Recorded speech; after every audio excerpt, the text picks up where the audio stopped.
Après cela, à l'occasion d'une fête des Juifs, Jésus monta à Jérusalem.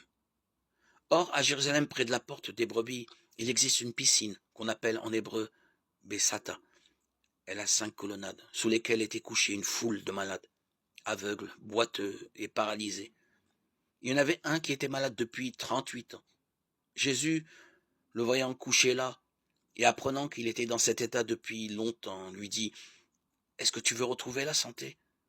Le malade lui répondit « Seigneur, je n'ai personne pour me plonger dans la piscine au moment où l'eau bouillonne, et pendant que j'y vais, un autre descend avant moi. » Jésus lui dit « Lève-toi, prends ton brancard et marche. » Et aussitôt l'homme retrouva la santé, il prit son brancard, il marchait.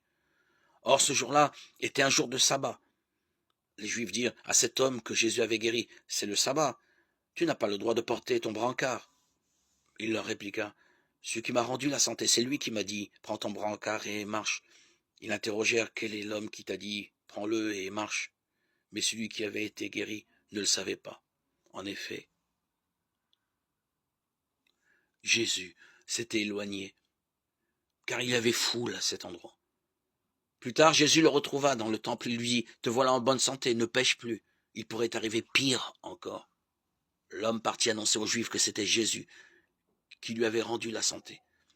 Et les Juifs se mirent à poursuivre Jésus parce qu'ils avaient fait cela le jour du sabbat.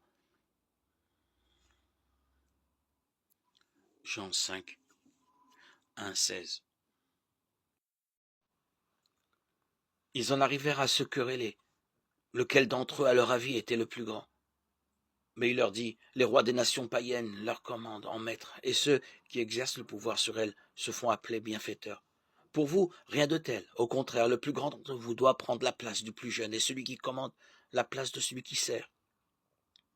Quel est en effet le plus grand? Celui qui est à table ou celui qui sert? N'est-ce pas celui qui est à table? Eh bien moi, je suis au milieu de vous comme celui qui sert. Vous avez tenu bon avec moi dans mes épreuves. Et moi, je dispose pour vous du royaume, comme mon Père en a disposé pour moi. Ainsi, vous mangerez et boirez à ma table dans mon royaume, et vous siégerez sur des trônes pour juger les 12 tribus d'Israël.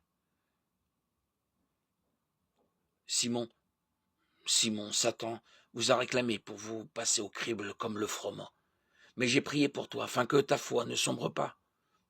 Toi donc, quand tu seras revenu, affermis tes frères. Pierre lui dit, Seigneur, avec toi je suis prêt à aller en prison et à la mort.